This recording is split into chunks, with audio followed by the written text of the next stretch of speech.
What is up, you freaky folks? My name is Nick, and welcome to my channel, where I cover all things horror. Whatever you're watching, I'm making videos about. The Dark and the Wicked is a horror film from director Brian Bertino, who made The Strangers. Two siblings head to their farmland home as their father lays on his deathbed.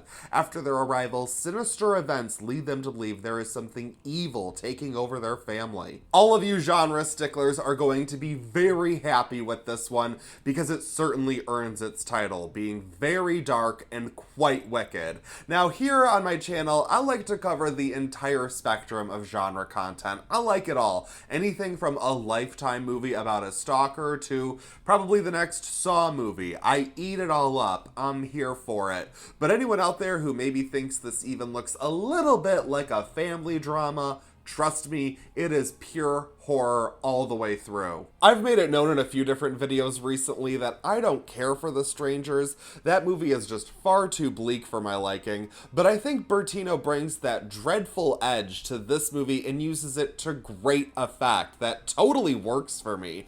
If you like humor in your horror and you go to a horror film for that roller coaster ride where you're brought up by the comedy and then brought back down by the horror, well, The Dark and the Wicked takes no breaks, okay? It is constantly foreboding as things get progressively worse and worse for the characters right up until the end. And I will say this in every single video, but supernatural horror just doesn't always click with me. I enjoy it, but rarely am I afraid of a ghost knocking over a salt shaker.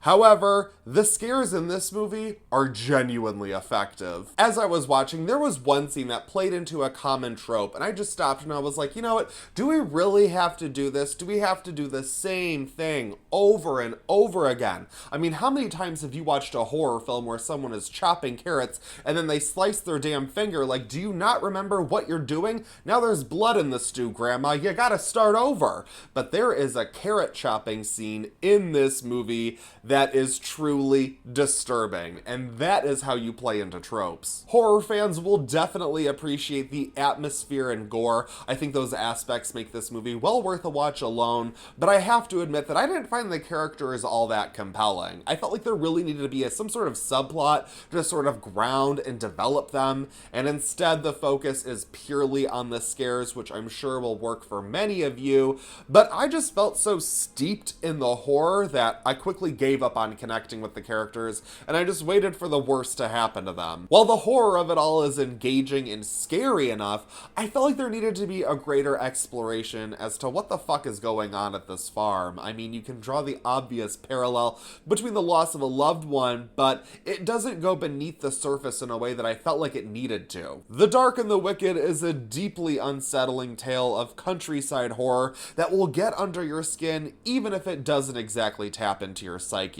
I'm gonna give The Dark and the Wicked a 3 out of 5. This movie is coming to Shudder, I believe, in the beginning of next year, so I wouldn't say you need to rent it immediately unless you got $6 to throw away and you really just need that good old-fashioned horror fix. But if you did already watch The Dark and the Wicked, let me know what you thought of it. This is so interesting. I would definitely consider it probably one of the better horror films of 2020. I don't know if that's really saying much, but it certainly is dark and certainly fucking wicked. Thank you so much for watching this video, you guys. I greatly appreciate it as always.